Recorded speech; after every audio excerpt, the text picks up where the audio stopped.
Colorama, a recorded books hybrid imprint, presents Drawing Lines, Why Conservatives Must Begin to Battle Fiercely in the Arena of Ideas, by Kira Davis, read by Madeline Mccray. Introduction. There is a time for everything, and a season for every activity under heaven, a time to be born and a time to die, a time to plant and a time to uproot, a time to kill and a time to heal, a time to tear down and a time to build, a time to weep and a time to laugh, a time to mourn and a time to dance, a time to scatter stones and a time to gather them, a time to embrace and a time to refrain, a time to search and a time to give up, a time to keep and a time to throw away, a time to tear and a time to mend, a time to be silent and a time to speak, a time to love and a time to hate, a time for war and a time for peace. Ecclesiastes, chapter 3, verses 1 through 8. The summer of 2020, which I like to refer to as the summer OBLM, the summer of Black Lives Matter, hit me with a double whammy. Our state and local governments were leaning hard into COVID overreach, and I was disappointed in myself for ever thinking the majority of Americans would choose freedom over government-enforced safety. The solutions didn't seem to at all match the problem, and yet we were hurtling head first into all the wrong decisions. This mother's heart was breaking to see my eldest robbed of his senior year of high school, and then his freshman year of college. It all felt like a knife in the back. Then the knife was twisted. Even as the lockdown forever crowd were calling their fellow citizens murderers and granny killers for wanting to keep their businesses open and kids in school, those same people were cheering on the thousands of protesters pouring into the streets to protest police brutality. It was a slap in the face, and I think it stung more for me because I was being told I was supposed to support the chaos in the streets because I am black. It made me angry. Here I was trying to launch my black son into his next phase in life, and doing something the protesters kept telling us was nearly impossible for too many black men. We were sending him to college. Instead of being celebrated, he was being tied down. We watched as rioters were treated as mostly peaceful heroes, and my son was treated as though he were a walking biological weapon. I'd had enough. None of this made sense, and I was tired of feeling so confused all the time. I'd been calling for peace, for grace, for understanding. But I'd not been calling for action. I realized all these people were getting what they wanted because they were behaving badly. Conservatives like me were standing by, feeling anxious, feeling like things just weren't fair. We imagined we'd settle it all at the ballot box, but that's not what happened either. Things only got worse. I realized the time had come for us to get uncomfortable. We were just as much to blame for the chaos as the rioters and looters. We stood by, pretending we were the peaceful ones, when perhaps we were often just being the weak ones. We did not take charge of the direction of our politics the way the left does, and we were paying for it. That's when I realized there is a time for everything. And perhaps our time had come to get a little bolder, a little louder, a little more insistent. The time has come. The time for live and let live has drawn to a close, at least temporarily. For too long, right-of-center Americans have been satisfied to leave their voices to the ballot box. They're not interested in constant agitation or protesting. They have an innate distrust of government and therefore often leave the distasteful job of governing and monitoring those who govern to others. The truth is, most people just want to go to work, earn a living, and go home to their families.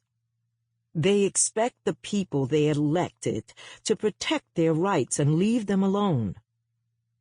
Sometimes the political right has been too satisfied to give their voice to a personality.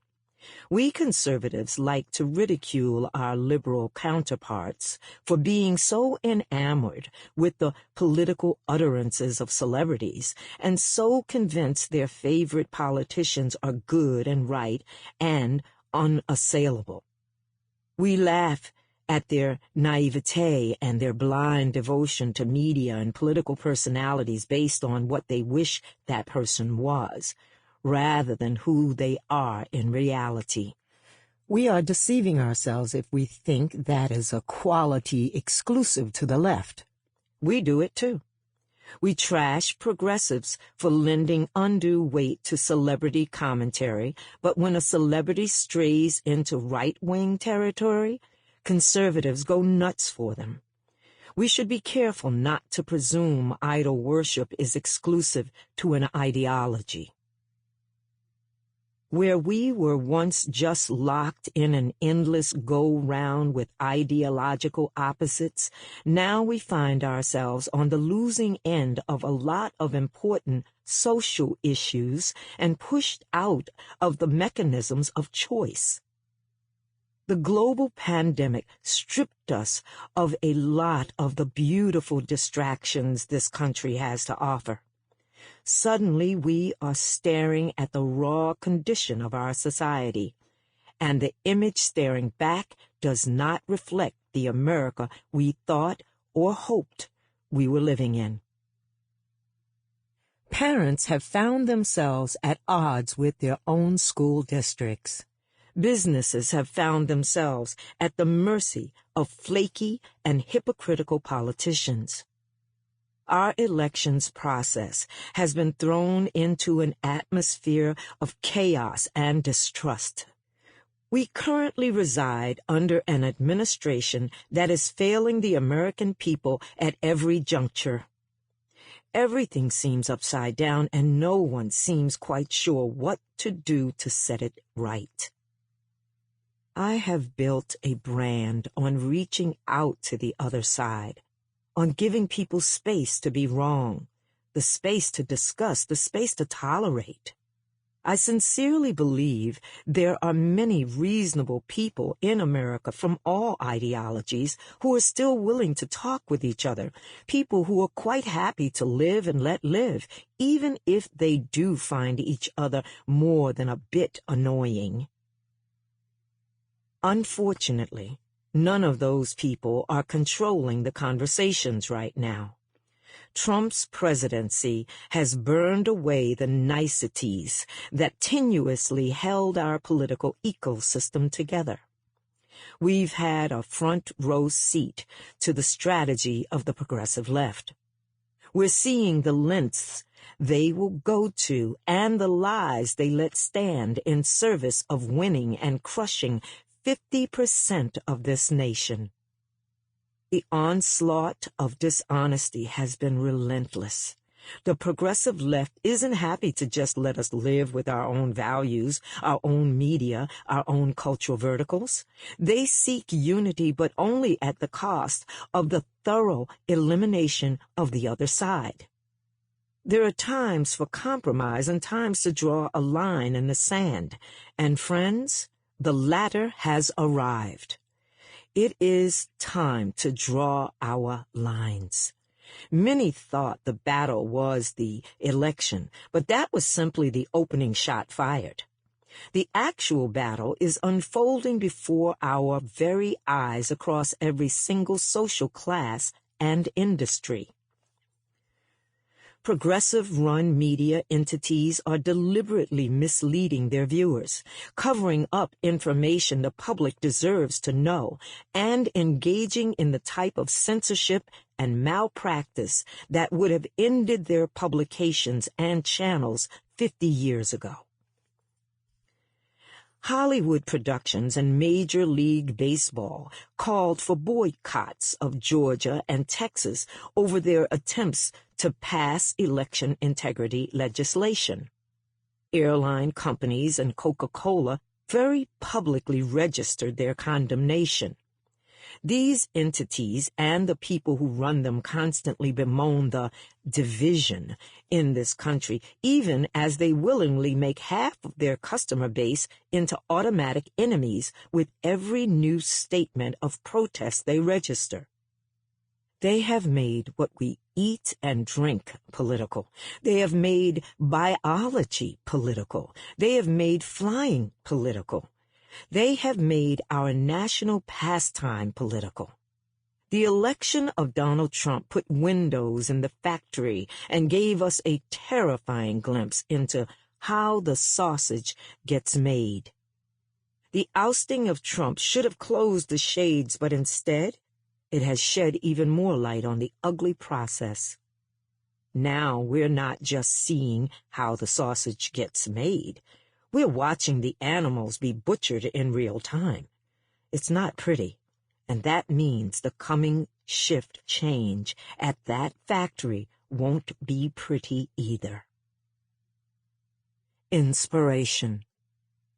The first part of this introduction is based on a column I wrote for Red State, where I have been editor-at-large and now deputy managing editor for the past several years. All the letters and questions I fielded from frustrated listeners and readers were weighing on my heart. I felt it was time for a call to action.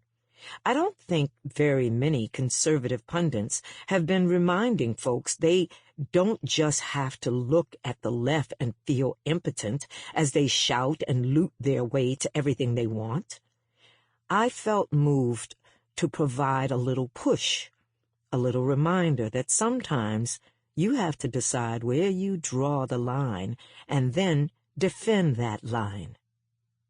My friend and colleague, Katie Pavlich, Fox News contributor, town hall editor, and professional pretty lady, hit me up immediately after the column published. "Kira, this needs to be a book," she virtually shouted over a DM. She threw me for a loop. A book? Me? I'm a column writer.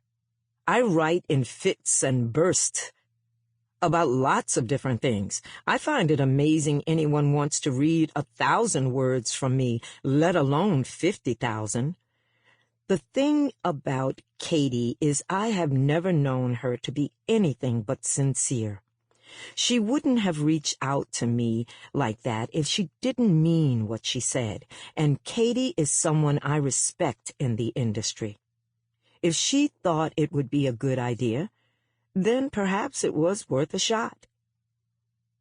I'm so glad she reached out to me that day. As I was writing this book, I began thinking about all the conservatives like me out there who feel beat up, disenfranchised, and confused about the current confused state of our confused society. I receive messages and emails from people every week telling me they feel helpless in the face of all the turmoil of the past 2 years.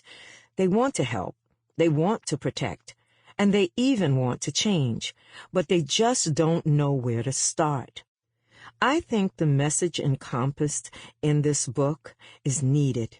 I think conservatives need encouragement, need reminding they aren't powerless, and I think we all need to be reminded that we've been far too comfortable for far too long, and we are paying the price for that unchecked comfort. Warnings and definitions before we get started.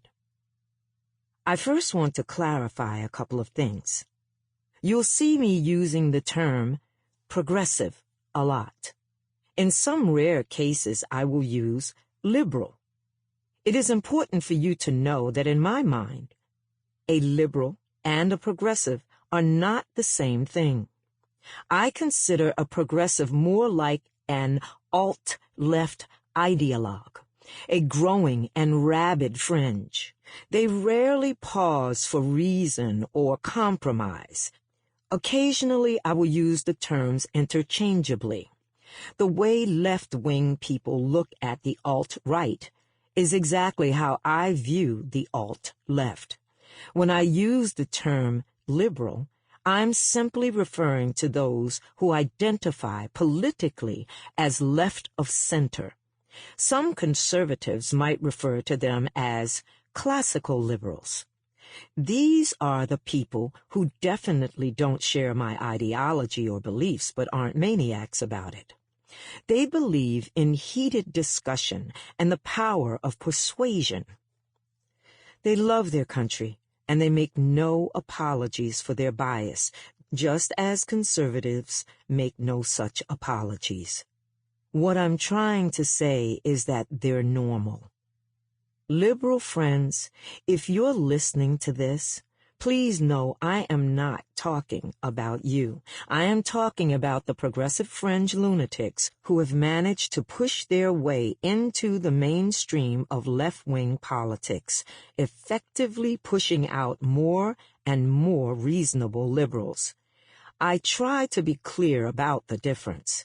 My apologies if sometimes I don't always get it right. Also, as you listen, understand this book is not written for you. I have something for you, hopefully in the near future, but this is not it. So as you feel your blood start to boil at my missives and descriptions and calls to action, try to remind yourself you are not the target audience for this book. This book is for conservatives. I'm speaking their language, addressing their concerns, and drawing on their shared political experiences. Try to keep that in mind as you listen. It will make things easier for you. The noisy season. We should be a people of ideological peace. It's what we should want, anyway. These constant battles are draining, and I think most conservatives are feeling exhausted with it all these days. Peace is good, and it's what we all look to when it comes to the future for our children. But sometimes peace cannot simply be willed. It must be wrestled. Bold action feels distasteful for a lot of average conservatives, but we need only to look at our left-wing counterparts to see how effective it can be. We're going to have to accept that a peaceful coexistence with our ideological opponents will have to be won. It will not be given. The trickle is starting, but we need to create a roaring river, a current of good sense. It is time to put diplomacy on pause. It has its place, and for those of us still engaged in public debate and discussion, we should never completely abandon it. Persuasion is a vital part of winning any culture war. There is a value in walking softly, but sometimes persuasion can only be made palatable to the other side by carrying a big stick. So draw your line. Decide where it is. It won't be the same for all of us.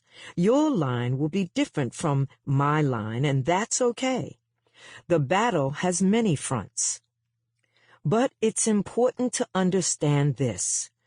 The quiet season is over. We are in a noisy season. Grab a bullhorn and start screaming. Chapter 1. Women's Rights and the Transgender Movement. Few social contagions have enjoyed more rapid expansion than the transgender movement.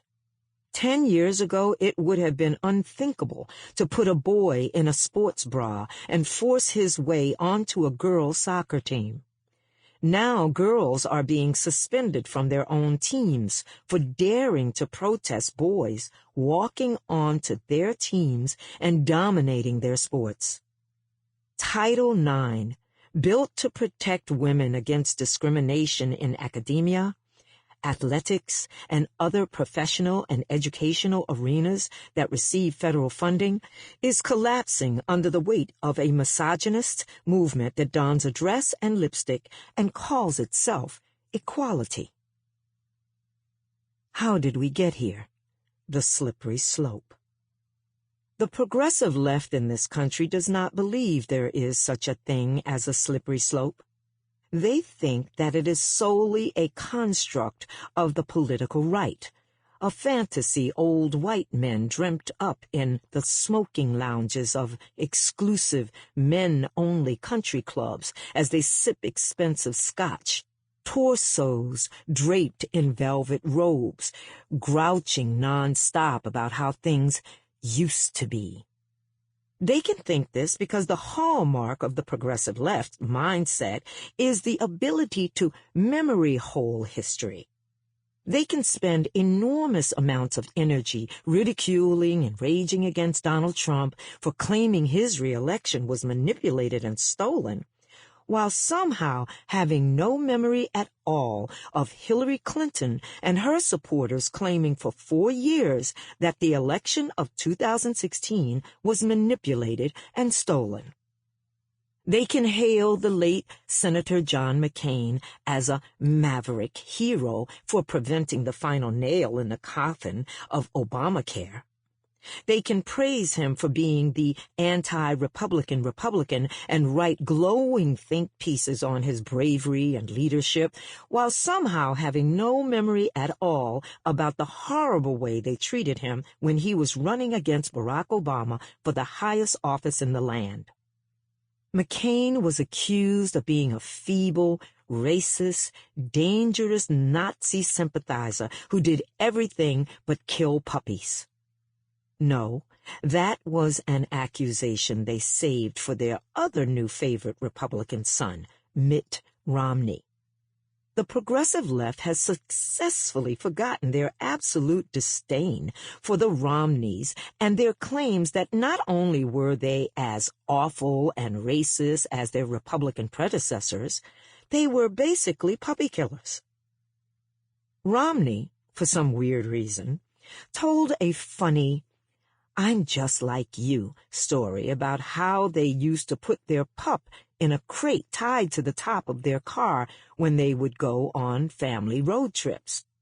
After that, he was not only a Jim Crow sympathizing racist Republican, he was a serial dog abuser, which is just about the worst thing you can be these days, right behind someone who refuses to pretend biology doesn't exist. Have you seen their take on George Bush lately?